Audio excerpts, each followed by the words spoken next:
Hello? Hello? See? Good morning. Good morning, everyone. Hello. Good morning, everyone. If you can take your seats. We're starting in a couple of minutes. If you can just take your seats, please. Thank you very much.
Good morning, everyone.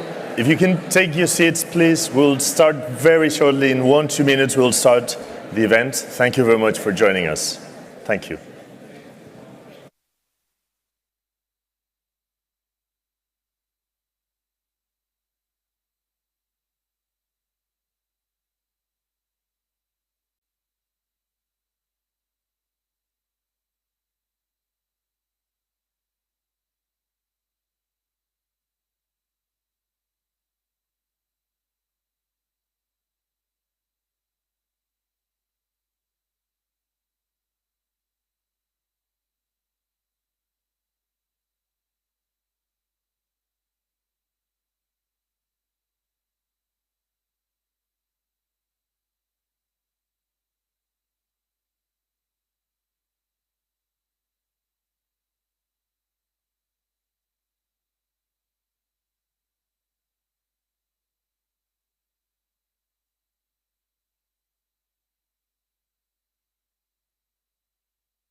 Good morning.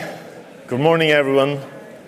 Welcome in again, dear attendees. On behalf of the organization, I would like to extend to all of you a warm welcome to the third UNESCO World Conference on Higher Education 2022 that is taking place in this beautiful, sunny, a bit warm Barcelona, and is being broadcasted online to every single point, every single corner of the planet.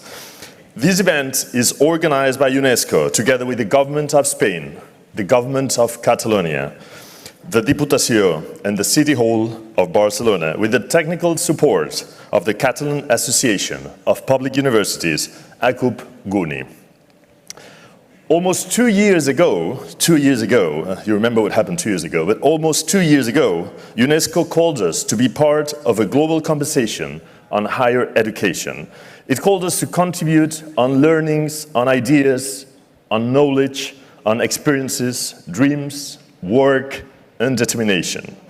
It was a call to build a higher education that is meant to be equitable, it's meant to be of quality, better adapted to the times, and let's say able to contribute to a just and sustainable development in which no one is left behind.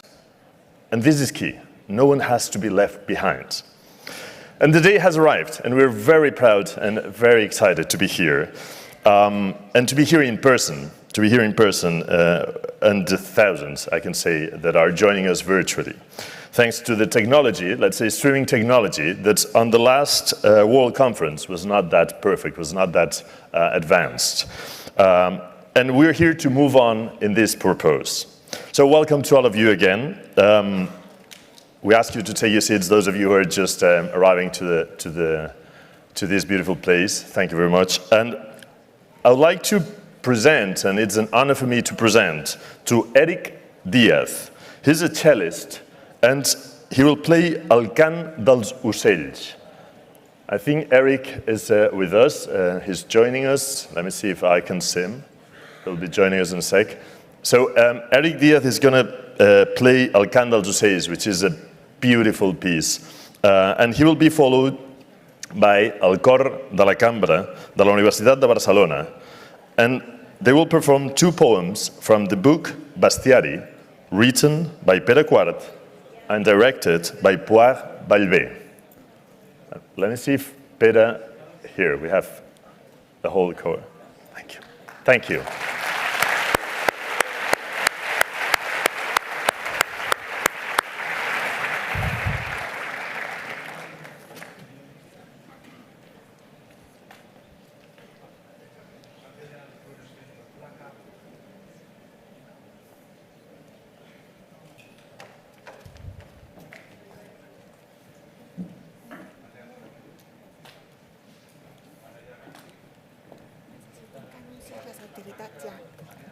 Sí, sisplau, perquè que entra la directora general i que ja estan aquí les autoritats. Sí. Let me welcome, while they're preparing, to all the authorities who are just joining us. So we welcome him then.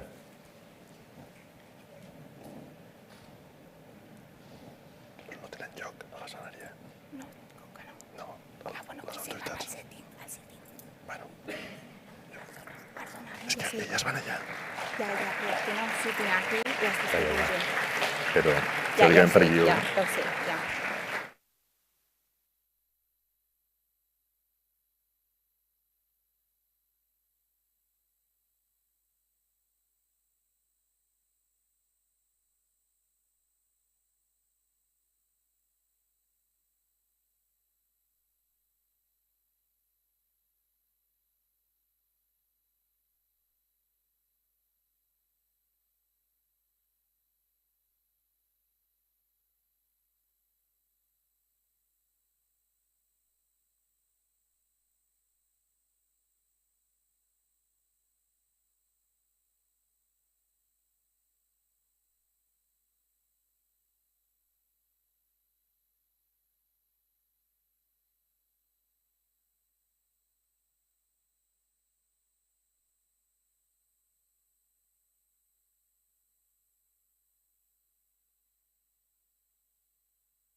Thank you. Thank you very much.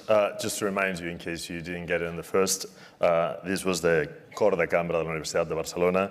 It was led also with Eric Díaz, cellist. He first played El cant dels ocells, a beautiful piece from Pau Casals, and they afterwards played or performed 2 poems from the book Bestiari, written by Pere Quart and directed by Puar Ballbé.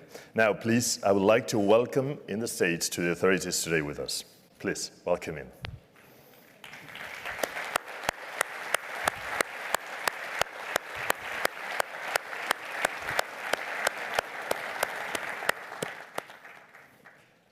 Yeah, you can come.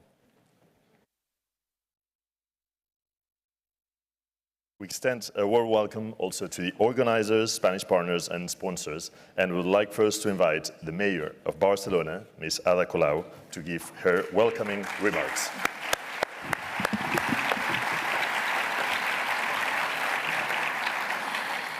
Thank you very much. Moltes gràcies, directora general de la UNESCO. Thank you very much, Director General of UNESCO, President of the Generalitat, Minister of Universities in Spain, and the President of the Barcelona Diputacions authorities. Dear friends, 2022 World Higher Education Conference. Vull agrair molt especialment a la UNESCO haver escollit. Let me thank in particular UNESCO for having chosen Barcelona as the venue for this conference, and especially knowing that we are the very first city that have the honor of being chosen as a venue for this conference outside of Paris, where you have your headquarters. Thank you very much. Thank you for having chosen Barcelona. So this World Higher Education Conference being held here is also a recognition of our social and education and scientific expertise. We feel it is so important for you to have chosen us because we don't think any of the global challenges without the scientific community intervening. We also know that knowledge on its own is not enough. Knowledge also needs values to be able to create progress. It's also necessary for us to make knowledge work for people and the well-being of people, particularly for the most vulnerable, and to work also for equity and sustainability. And knowledge also needs to generate critical thinking.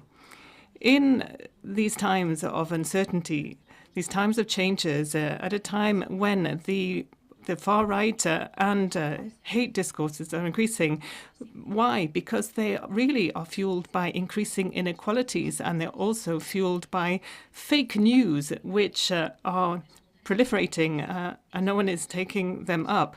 This is a priority for us. It is proof of a commitment to democracy. And if we're talking about higher education, about research, about values, one very key element is equity, fairness in access to this education. For many people, for millions of people over the world, studying is still a privilege. It is a milestone in their lives that they will never be able to achieve, even at basic levels. And it is more the case at a high level, even more the case if you're a woman, even more the case if you come from a country where the basic rights linked to welfare are not guaranteed. Without going beyond Barcelona, this is, of course, a leading city in the first world, as we call it. Only 10.6% of all university students come from a working-class family background, compared to almost 55% of our students at university level who are from the middle or upper classes. And it's not just a question of social class barriers. There is also a very clear gender barrier. According to data that belong to UNESCO's, right now, less than 30% of researchers all over the world are women. There is no possible meritocracy without equity and equality. That is why knowledge and higher education in particular need to offer access to everyone who would like to have access to it, not just those who can pay for it. And that is why measures to reduce tuition fees are so important, and we need to open up more opportunities for people to have access to higher education, such as being prompted by Manuel Castells, the recent university's minister here, and also the current minister, Joan Subrat, is with us today. Thank you for your work. Also in Barcelona, humbly, at a municipal level, we have different projects that we're developing, such as Prometeos. In our city hall, working together with social partners, we are working to bring down those economic barriers and also those social barriers, so that young people from all districts in the city can have access to university education, because a fairer, more equal society is a society that takes full advantage of its talent, that can harness the talent, and we will all win from that. That is why higher education, culture and science are strategic elements in our city development plan, and we can proudly say that Barcelona is not only a city with universities, but it's also a university city. It is a city that educates, that researches, that generates critical thinking. The journal Nature recognized that in the index there of scientific cities, Barcelona is the top one in our state for scientific production and number 4 in the European Union. 4 Barcelona universities are included in the top 15 in Spain. And in other possible rankings, I can tell you that Barcelona is the second top destination for scientific research centers. These are facts and figures, but in a very specific context. We're talking about the aftermath of a terrible pandemic that has hit the whole world. And that has also entailed tremendous demands that have been imposed on our educational centers, our schools, our universities, our teaching staff, and our students as well. And I think we need to acknowledge that. That is why it is so necessary that as we exit the pandemic, that the educational community is acknowledged and recognized by public bodies, dialogue and collaboration with teachers, with families, with students, with the whole educational community is absolutely essential. We need to start off the new academic year working together. We need to be side by side, closer than ever before. We need more resources. we need to ensure that we do not lose more teaching hours. We need to actually turn back this trend of cuts in our schools and universities. We need to have an open attitude. We need to believe in dialogue and consensus, because today we have to ask the universities in higher education to make so many efforts now. They need to come up with answers to the challenges of the 21st century, but to ask innovation from them. We have to ask the competent governments to also have dialogue and to put in money there, because without those policies we can have no innovation. So to wrap up, I would simply like to thank all of you for your work and tell you that we need you more than ever before. As the mayor of this city, I have this weekend been at the 77th anniversary of the liberation of Mauthausen's, the concentration camp. That's an experience that all of our younger students perhaps should experience at least once in their life, because you change after being there. And only 77 years have gone by since then in Europe. It's not many years, you know, the brutality, the dehumanization, the hell of fascism and Nazism, that was just then. And today we need to condemn the fact that war has returned to Europe. We thought that we'd never see that again. And we need to condemn the invasion of the Russian army in Ukraine and say we are stand in solidarity with you in Ukraine.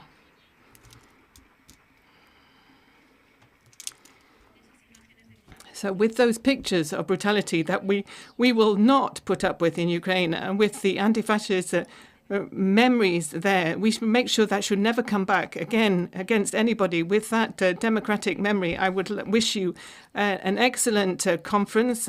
We need you. So please work as you are as educators, and Barcelona will stand by you. Thank you. Thank you. Thank you.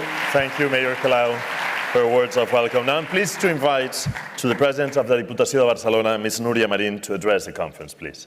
Thank you.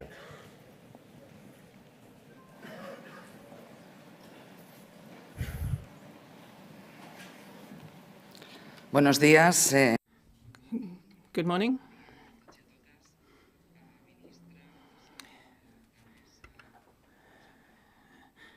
Minister, Director General of UNESCO. Let me also say greetings to all of the authorities here with us today. It's a great pleasure for me. I'm very proud to be here to welcome you on behalf of the local governments here in the province of Barcelona. In our Diputació, we are working day in, day out to be able to foster that governance in this area. There are 311 municipal districts here, 5.5 million people living in this area. We are a province with a clear leadership position in the Euro-Mediterranean area. That leadership can only be strengthened if we really make that determined commitment to higher education, to research and the development of ICTs and also knowledge. The commitment of this territory to higher education is steadfast, and it has been going on for a long time. Since the Middle Ages, the development of universities have always been underpinned by mobility of students, and our territorial networks, the urban networks, are still a determining factor for the creation and dissemination of knowledge. In this regard, our alliance, our partnership between universities and cities, more than ever before, is the best guarantee for progress. This network of cities in the province of Barcelona was key just over a century ago for the rollout of our educational development that was promoted by the very first Catalonian government, and our Diputación in Barcelona was also a leading element. And now in the 21st century, we are still supporting rigorous education and innovative education at all different levels. We believe that higher education can really only be truly useful for society if it is based on equity, fairness, accessibility and inclusion, because this demand for excellent also has to go hand in hand with true equal opportunities. It has to go hand in hand with talent and with the abilities and capabilities that make no distinction between social classes. And holding this third World Higher Education Conference here in Barcelona is an acknowledgement, a recognition of the commitment of our cities here with that twofold demand at a crucial moment in time for Europe, when the return of war to Europe is jeopardizing not just the lives of millions of people, but also the democratic values that represent the essence of the European Union. And this conference is reaffirming our principles that we can never give up. The freedoms and the rights of people and also of social groups, common welfare and the sustainable development of the whole planet can also be defended and advocated also with our commitment to higher education. When here in Barcelona over the next couple of days you discuss and deliberate on this issue, I'm sure you will be able to work to strengthen the quality of higher education on a worldwide scale, because this is not a local challenge. This isn't even a national challenge. It's not even a European challenge. It is a commitment that is incumbent on all of us here as members of humankind, this planet. That globality is what our cities represent as a space for peaceful coexistence and for development of knowledge. Universities define us and are the best possible antidote against exclusive totalitarianism. And that is why I would like to say we support you on behalf of all of the cities in our province as you are developing your business here in this conference. This is an event that doesn't happen very often. That is why it is so important. So welcome again to all of you. And I would hope that the work you do in this conference will be a total success. Thank you so much. Thank you. Thank you very much, Ms. Marin, for your welcoming words. I would like to invite now to the Minister of Universities, who mentioned Mayor Colau, Mr. Joan Subirats, to take the floor. Thank you very much.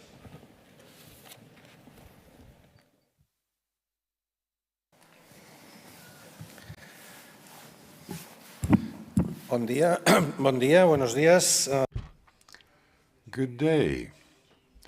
In the name of the Spanish government. Catalana I com a barceloní també voldria posar. And I welcome you here to Barcelona. And I must say that this is the first time that this conference is being held outside Paris, and it's quite an honor to have it here in Barcelona. And I must say that I'm delighted as an inhabitant of Barcelona and responsible for higher education and especially scientific higher education. This conference is being held for the first time in 13 years, back in 2009, and then it was indicated, it was clearly stated, that higher education is a common public good. And access to education in general and higher education in particular is essential. There needs to be a process of democratization of higher education, ensuring access to it for all and sundry. So that is really a challenge. Access to higher education for all. And I think that we must also think of the fact that dissemination of knowledge must be as broad as possible.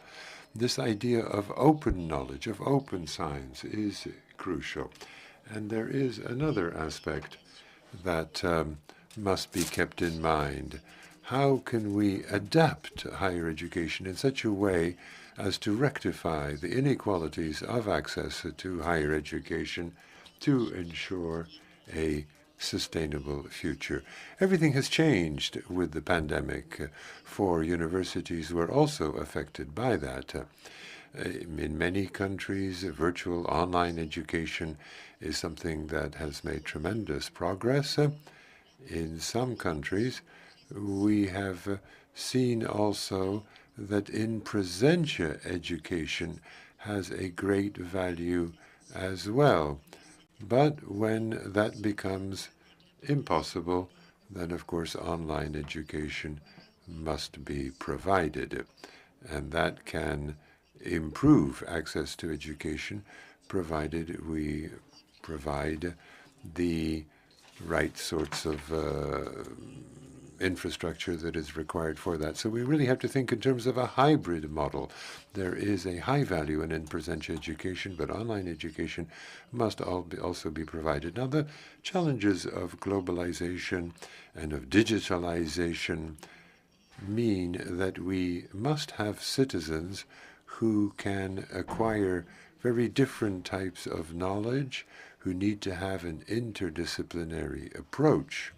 And so we need to break down the barriers that separate academic disciplines as defined traditionally. This with a view to rising to the challenges that cut across disciplines, that go beyond individual disciplines.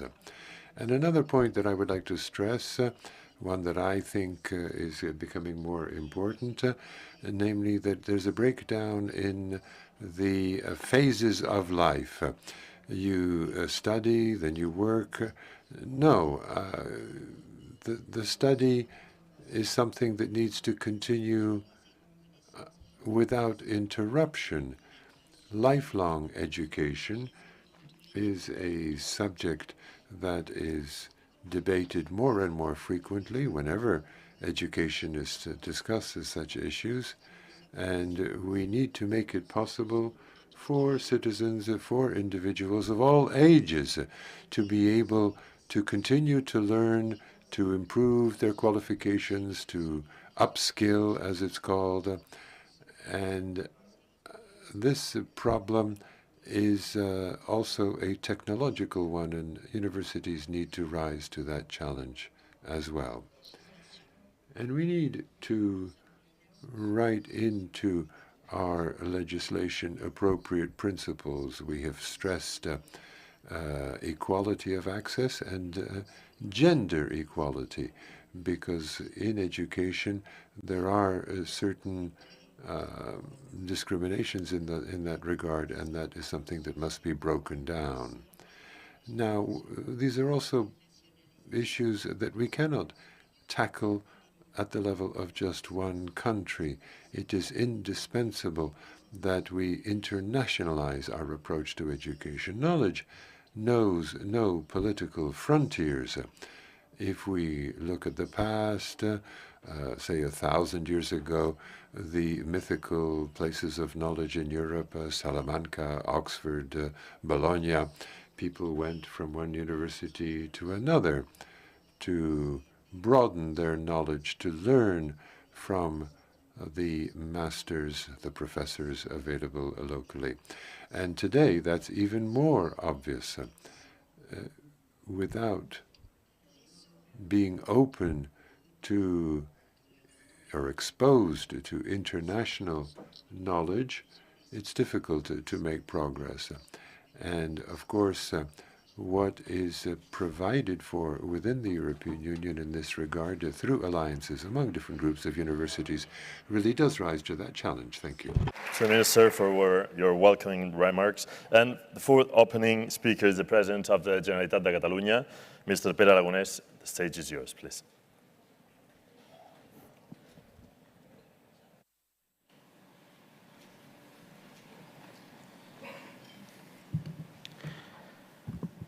Molt bon dia, directora. Good morning to you, Director General of UNESCO, Mayor of Barcelona, Minister for Universities, President of the Diputación in Barcelona, also members of our government in Barcelona, authorities and attendees. Good morning to you all. We want to open our doors and offer you our warmth and hospitality to ensure you have a pleasant stay and that you are able to approach a debate as important as transcendent as the future of universities is. The future of higher education around the world, absolutely crucial to meet the great challenges of humanity. From different disciplines, from different perspectives, but with the objective of building a better world. A world more prosperous, fairer, greener, and inclusive, more democratic, more free, and more committed with human rights and with peace. I believe that this is society, this is the world that all of those who are here today imagine and want, than which we have promised to build. This is why I want to begin this small welcome thanking UNESCO for having chosen Barcelona and Catalonia to celebrate the 2022 World Higher Education Conference. The relationship between Catalonia and UNESCO is long-standing, institutionally through a fruitful collaboration that we need to continue making stronger. Culturally, through the recognized cultural heritage protected by UNESCO, and which I invite you, all of you, to discover these days. And also at the civic and social level, with a powerful network of UNESCO chairs, schools, organizations, and associations with a long history of using culture as a tool for social progress and the emancipation and empowerment of citizens. This is why we are so pleased to be able to host the World Higher Education Conference 2022. For us, this is a huge responsibility in which we will give the best of ourselves, all our experience and know-how of our institutions and our universities. And we do so with the willingness to continue working for the progress of higher education, because we firmly believe in the transformative capabilities of universities, a common good that we must preserve, promote, and directly, in order to above everything else, build in a fully empowered citizenship. A citizenship with all the tools and resources to become truly free in an increasingly complex and interconnected world. This is why UNESCO knows that in Catalonia, you will find a reliable partner to promote the projects and ideas that come out of this World Higher Education Conference. With the utmost ambition and non-conformity, with a vision to transform our society. Because it's by working for the common good that we will build a better world. Allow me to finish sharing you a small reflection, some little words in my native language, in Catalan. A brief reflection in Catalan, a beautiful language, just all the language in the world are. Because I would like very much to reaffirm Catalonia's commitment to the founding principles of United Nations, and with the values of democracy, peace, and human rights. Catalunya és una societat plural, diversa.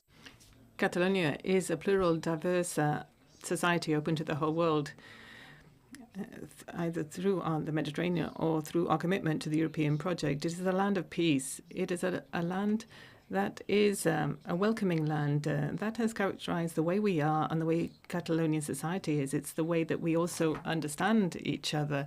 We live and interact with the rest of the world, the way that we come together in a cohesive form, enriching culture, our culture, and also ensuring that it can evolve with contributions from every single person that has chosen this little tiny piece of the world to live in it. And with the Catalan as a language, as the bond that brings us together, it makes us different and it also drives us forward. This way of living and living in coexistence, to understand the way we are as a people and to have that cohesive form, it is key. Culture is a key. Culture with a capital C. Culture that helps us to create citizenship that is critical and free, creates a community. It makes us feel part of each other and all part of the same whole. And that is why I would like today to say to you that you should not overlook the humanities when you are sitting down and thinking long and hard about the issues here.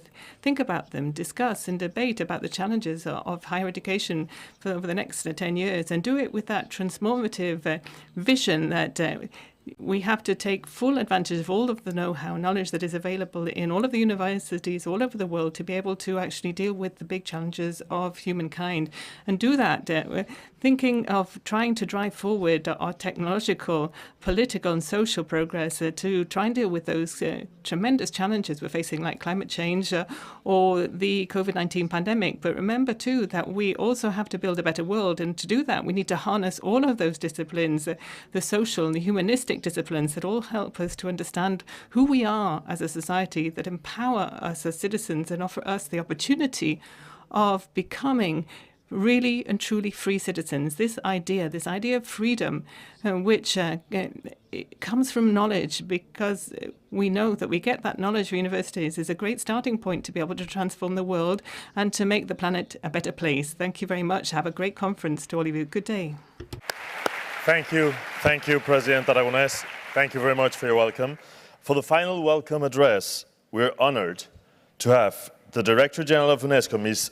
Audrey Azoulay, with us to reflect the importance of higher education for the United Nations and the global communities of learners, teachers, and researchers it serves. Ms. Azoulay, thank you. Merci beaucoup.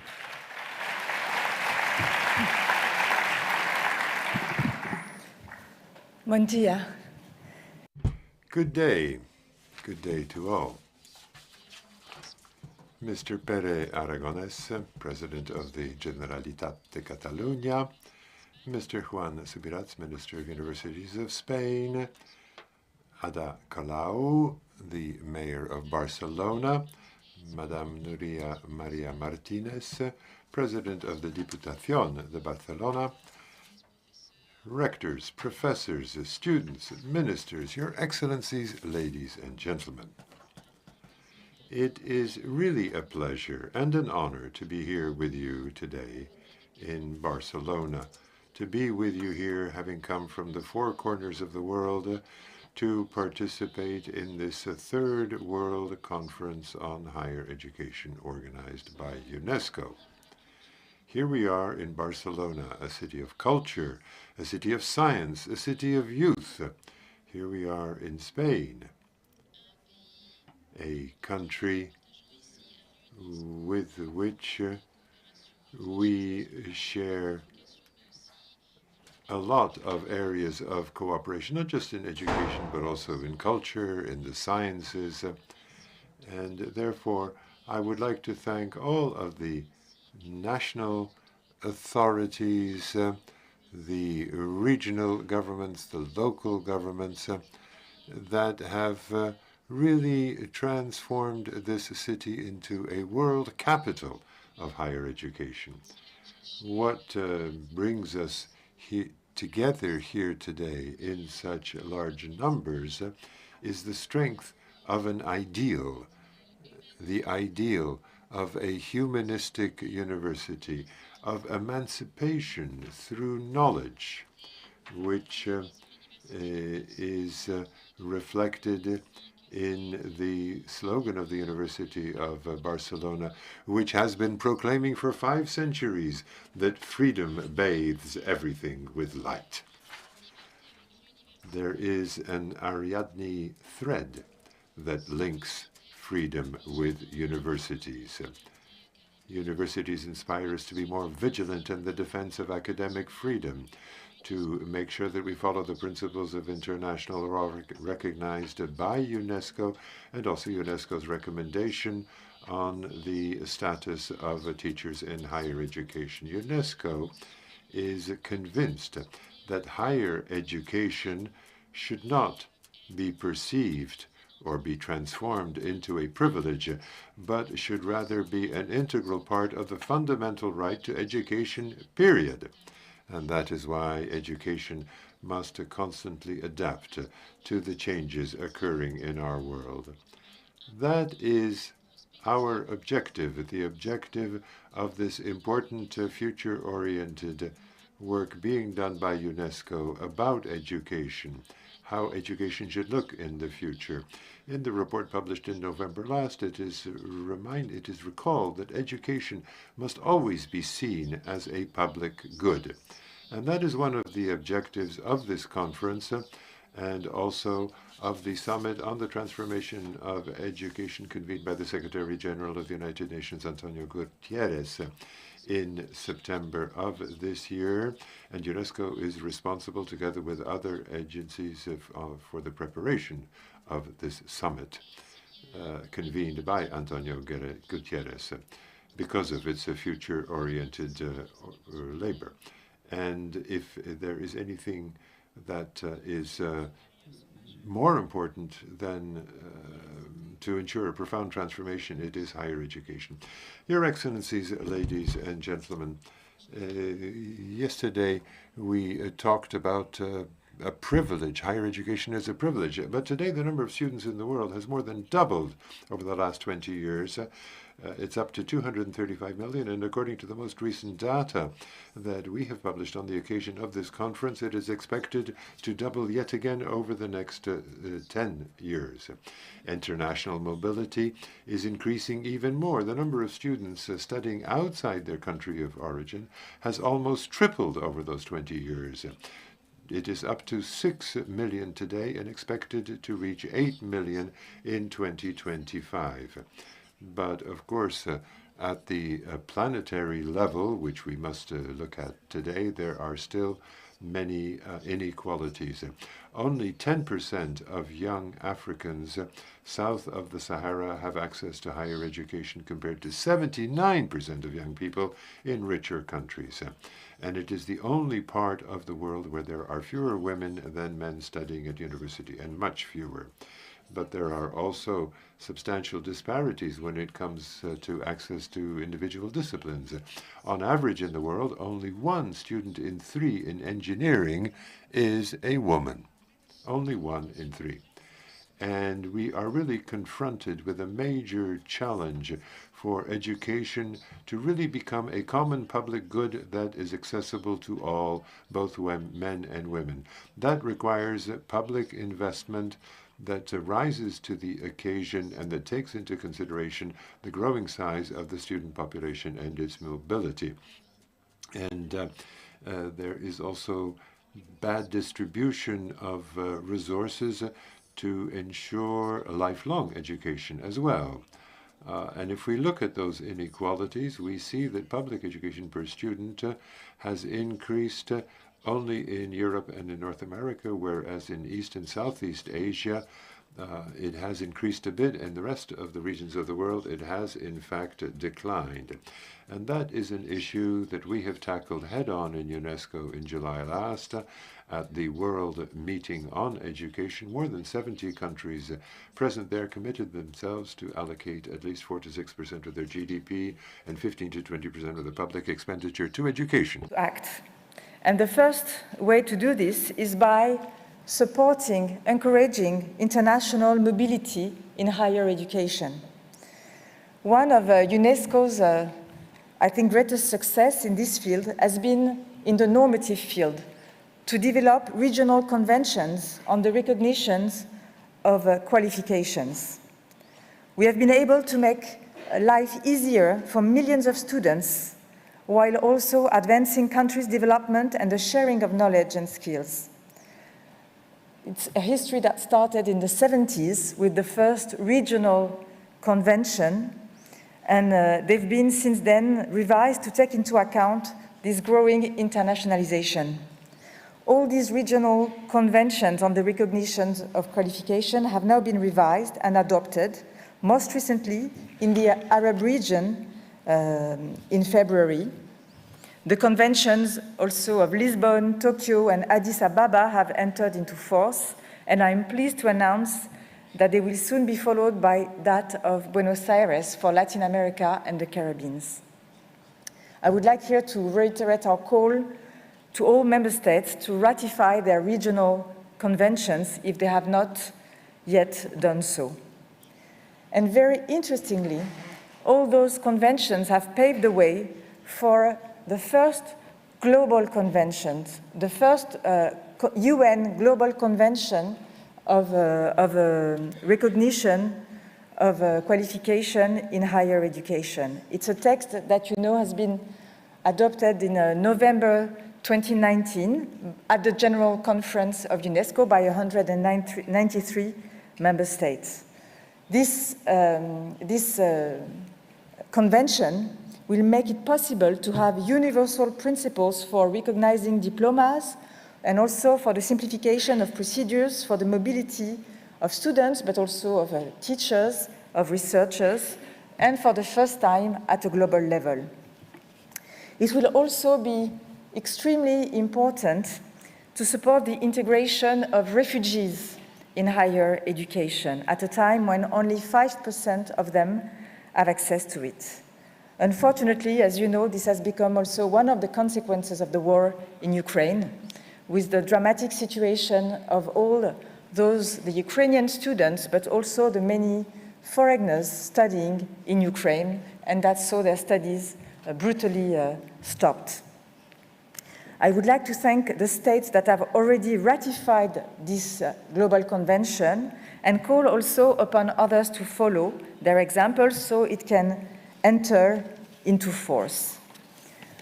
We have also to address these inequalities in higher education initiatives, not only normative but also operational, and I would like to mention just one that we have had adopted by our member states as well last November, that we've called Campus Africa, an initiative to strengthen the links among African universities, to promote African research, and to promote as well mobility for African students. And I call here again not only the member state but all the education, higher education community to support this initiative. So here in Barcelona, we are together fostering the academic ideal of the circulation of knowledge that is so dear to all of us and at the base, at the foundation of what UNESCO is. Knowledge which is absolutely critical in a world of complexity, in a world of challenges like, of course, the climate disruption, the digital revolution, the deepening of the inequalities after the pandemic. We need for that to be able to rely on a strong higher education all around the world. And I'm very happy here that we can also rely on this fantastic network of university chairs, UNESCO University Chairs, a network which is global, but which is particularly strong here in Spain. I think the country has the most UNESCO University Chairs in the world. And for that as well, I would like to thank you and to wish you a very fruitful conference. Thank you very much. Merci. Merci. Thank you. Thank you very much, Madame Azoulay. General, for your inspirational words and reminding all of us the importance of our work on the next 3 days, not only for the future of the higher education, but the future also of humanity and the planet. So before moving to the next part of this opening session, I kindly ask the speakers to take their seats once again, and let's show our appreciation to all of them. Thank you very much. Yeah.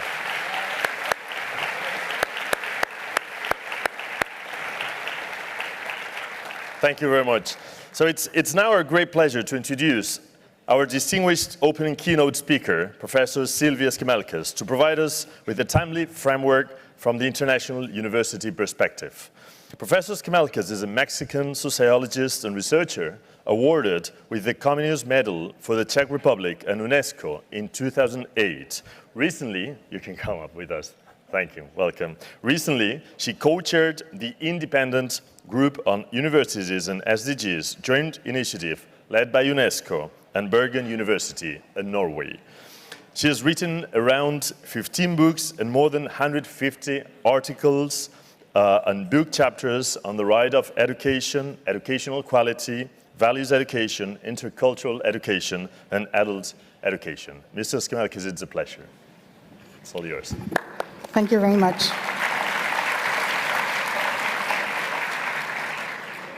Good afternoon to all of you. It is an honor to be able to address you here today. 13 years have elapsed since the previous UNESCO Higher Education Conference. Many things have happened in the world during that time, and most of them are worrisome. Sustainability is among them. We are perilously close to the tipping point regarding climate change and loss of biodiversity. If we reach them, life on the planet will be clearly at risk. We have heard this too often, and unfortunately it has lost the meaning it should have for all of us. Life on the planet is at risk if we do not urgently produce and consume in radically different ways. Inequality is also a most pressing problem. Though the overall figure of poverty has diminished in the last 10 years, inequality has not. According to the World Inequality Report 2022, the bottom 50% of the world's population receives 8.5% of the income, whereas the top 10% accumulates more than half. As the report states, inequality is not a fact that we have to live with.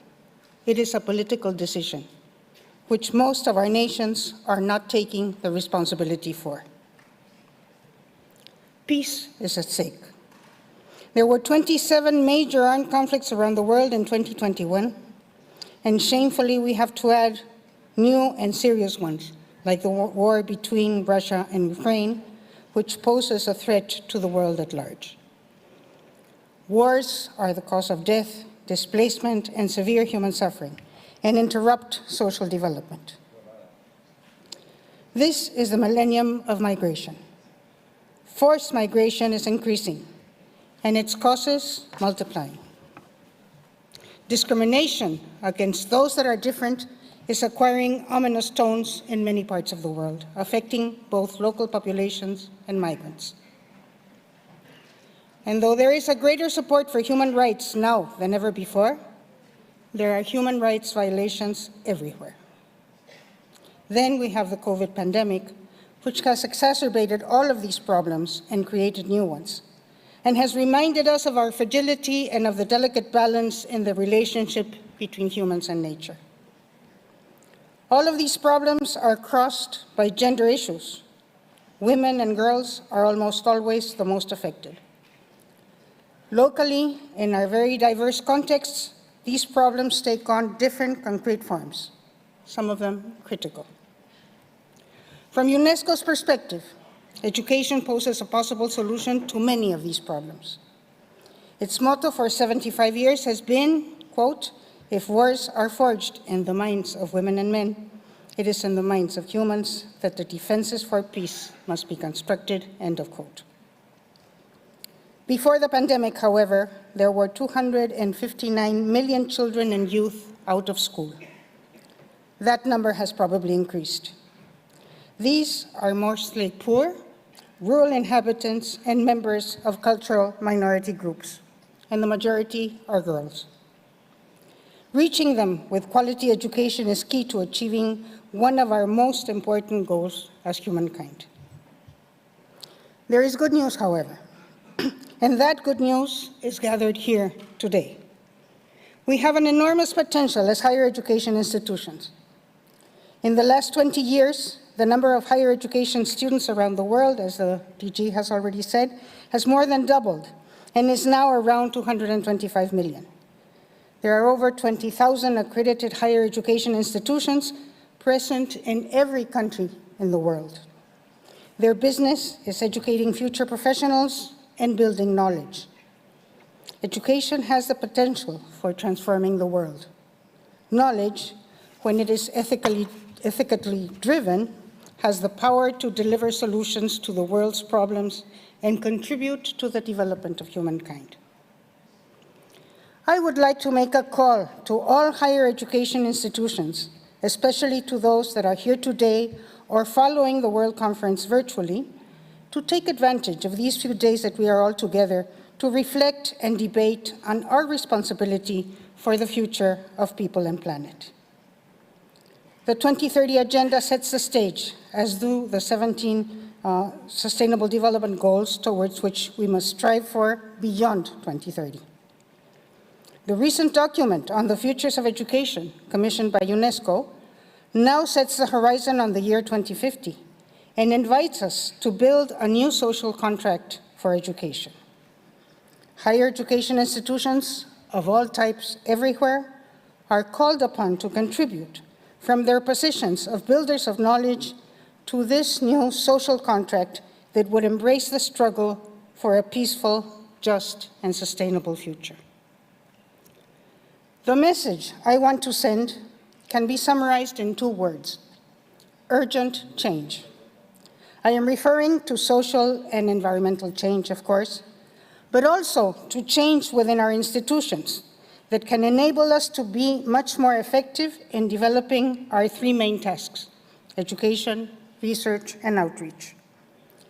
Change always generates resistance, but barriers to strengthening the potential impact of higher education and society at large must be brought down, and structural and cultural transformations have to be put in place. And that has to be done now, thus the word urgent, because we cannot wait to meet in 10 years and regret that we did not react in time, that we missed the opportunity to deploy our great potential to revert climate change, to more equitably distribute resources, to transform the minds of men and women, and to celebrate diversity. As a higher education academic and a former university leader myself, I believe this to be an ethical imperative for all higher education institutions. What does this involve? This conference is a privileged place to debate on this question. Here we will launch the report of the Independent Group on Universities and the SDGs, which already points to some of the things that we must change now. We have to realize that the problems the world faces are complex, that disciplinary approaches are no longer enough to understand them or to develop solutions for them. We have to move towards interdisciplinary approaches to teaching and research. In addition, we must become involved in transdisciplinary work that not only erodes disciplinary barriers, but also those between the academy and the rest of society. This opens the way to working together and in direct dialogue with those who suffer the consequences of the problems. It helps us relate with those who have solutions that do not come from the academy or from scientific methodologies, but that are effective in protecting biodiversity, that strive for equity, and that have peace-building mechanisms. We have to be open to other knowledge and to other ways of knowing, to different cultures and languages, to different worldviews. Our traditional Western hegemonic outlook has not helped the environment. The Western view of the human person as a pinnacle of creation and his or her right to dominate nature explains a very important part of what we are suffering today. Though not as prevalent and thankfully even less so in higher education milieus, but unfortunately still in place, is the conception of the white male as a superior creature and the corollary that he has a right to conquer and exploit, quote, inferior, quote, humans. This conception is still the source of much of the racism, sexism, and discrimination that is often used to justify privilege. The loss is ours. There are other ways of understanding the world, the relationship between humans and nature, the governance of communities, and the limits to excessive accumulation. In ignoring them, we have renounced the possibility of becoming enriched by these different others. We have to transit toward openness and towards epistemological dialogue and co-creation with different ethical principles, ways of understanding, and technical and social solutions. And we have the enormous responsibility of sharing our knowledge, the explanations developed through research of the origins of our problems, the technology for possible solutions, and the changes we need to make to avoid catastrophes.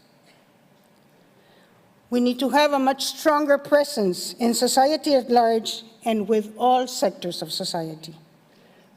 Higher education institutions have to do much more in the way of influencing policy, proposing sustainable ways of production to the industrial sector, develop technologies for working towards a circular economy, and find alternate ways of creating energy that do not destroy the environment. Our relations with the organizations of civil society, with grassroots organizations and with communities in our own territorial boundaries and beyond should be strengthened. Co-designed intervention projects in which faculty can build knowledge from action and students can learn to put their knowledge in dialogue with and at the service of others, may later give way to escalating or replicating solutions. Our institution's doors should be open to represent the diversity of the society that we serve, and we should be doing much more in the way of lifelong learning opportunities for young people who did not continue their education, and for adults, the elderly, all those in search and in need of knowledge. Representing the last stage in the educational ladder brings with it the responsibility of helping basic education achieve equity and quality by involving ourselves in curricular development, teacher formation, and research. And to achieve all of this, we must network with higher education institutions in our locality, our country, and around the world. A spin-off from the pandemic is the more universal availability of communications technology that we must take advantage of to internationalize our educational experiences, to design more collaborative research projects, and to share our successes, our failures, and our reflections. Therein lies our power. Internally, we have to give way to new structures and new ways of fostering academic careers that favor inter- and transdisciplinary research, as well as social and environmental impact of both education and research. We should be more critical about rating and ranking schemes that punish academic collaboration and that reward traditional, limited, one-way diffusion of knowledge through articles in high-impact journals to the detriment of the democratization of scientific knowledge. We should embrace open publications and open science in general. Our students should be educated in direct contact with reality, especially where the problems are, and with the people that experience them. Interaction with reality will allow them to develop the capacity of indignation, empathy, and compassion, as well as the humility needed for openness to dialogue in the process of striving for change. Governments are called upon to support these transformations. University autonomy should be prioritized in order to ensure critical and creative thinking. Changes in financing schemes allowing, for example, for multi-year budget approvals, particularly for mid-range projects, could be very, very helpful. It is necessary to increase the financing of inter- and transdisciplinary research with potential for social and environmental impact. And crucial to future developments is the support for increasing and diversifying enrollment in order to progress towards greater equity and access to higher education.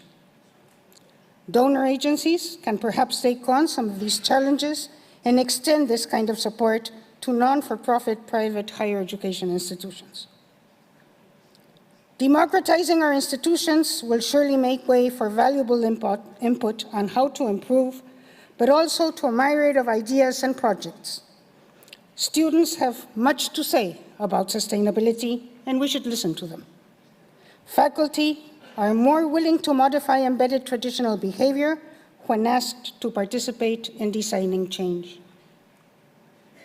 Underlying everything that I have said is an ethical question. Each institution has to revise its own code of ethics in the light of new developments and should make sure that its ethical principles are acting and operational. There is one model that provides consensus and that leads us all towards where we want to go, and that is the Universal Declaration of Human Rights and the demands for the continuing generation of civil, economic, social, and cultural rights. And though ethical issues must be discussed within each institution, there are 4 guiding principles that I believe should be universal and reflected in higher education priorities. And these are critical thinking, sustainability, social justice, and the 4th guiding principle, that of the 2030 Agenda, leave no one behind. My last words are to remind us that change is urgent. Let's open our minds and our souls to the terrifying thought of no future for humankind. Let us rediscover our power. Let us put it into action through networks and collaboration. Let's be clear about our priorities. I am looking forward to ardent discussions and a rich debate, but even more so to the transformations that you will lead and promote in your institutions as soon as you return to your countries. My best wishes for a very fruitful conference. Thank you very much. Gracias, profesora. Thank you very much, Professor Skimelkis. Thank you very much. Keynote address, and to all of you, remember what Professor said, reflect, debate, use these 3 days, because we cannot leave anyone behind. I think this sets up very well for our task and the discussion for the next 3 days in this UNESCO World Conference here in Barcelona. Let me invite now to the stage to Juan Rayón, President of the Erasmus Student Network, to take the floor. Juan, whenever you want, come in.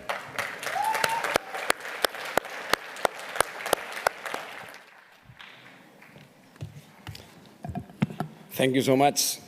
Good afternoon, government representatives, authorities, students, university leaders. It's a great pleasure for me. It's a great honor to be here today in this extremely crucial conference discussing the future of higher education in a moment in which the founding principles of UNESCO are more important than ever. That idea of building peace in the minds of men and women through education and creating cooperation and understanding.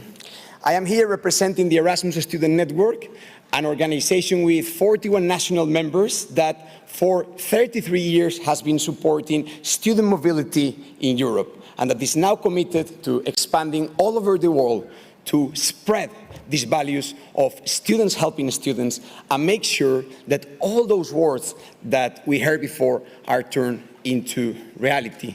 We're living in a moment in which we need to rethink how we can support our students to equip them to tackle all the challenges of the 21st century. And the Erasmus Student Network is committed to contributing to all those tasks.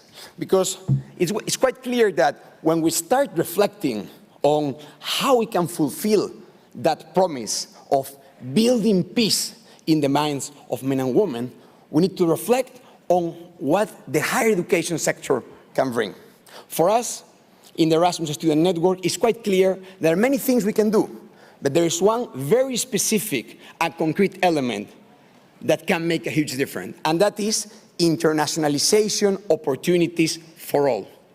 We know that through internationalization, we can connect meaningful connections between students from all over the world and show to them that they can work together to overcome the challenges of today. There are many ways to approach this internationalization, and many of them will be discussed today.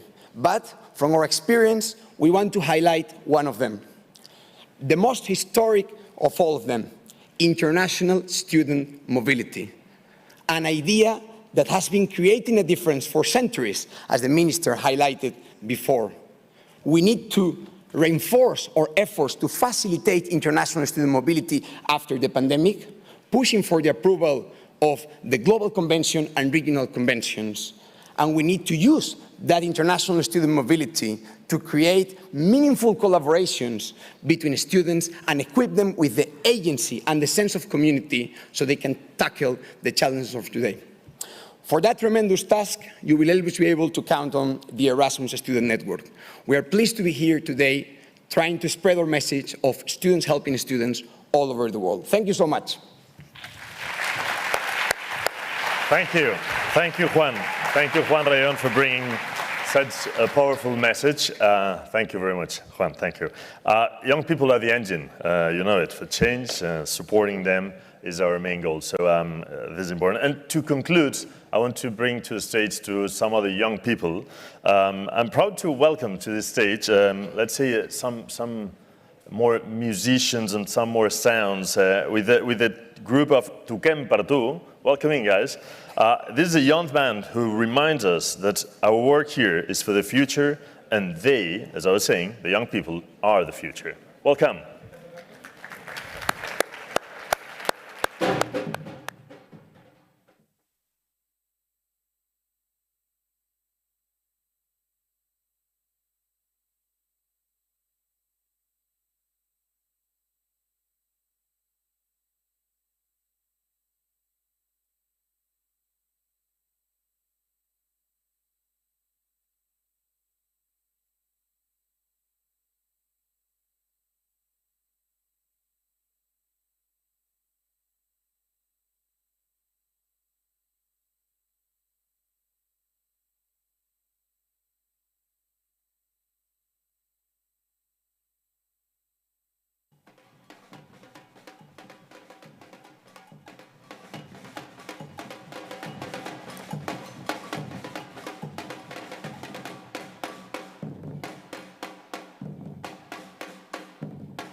Wow, such an energy. Let's see if you can hear me. For those of you who don't know what means Toquem per tu, I don't know if they're coming back, right? So let's see. But for those of you who doesn't know what it means we play for you, which I presume this is an amazing metaphor for what's going on for these next 3 days. I think that you're obliged to work, they keep on going, to work with passion, with this energy, with this rhythm, because we need to get the rhythm, and playing for others. I think that's the best thing we can do. I mean, they just perform it in an amazing way. Thank you very much for being here. We would like now to just let you enjoy for your lunch and be ready for the next 3 days.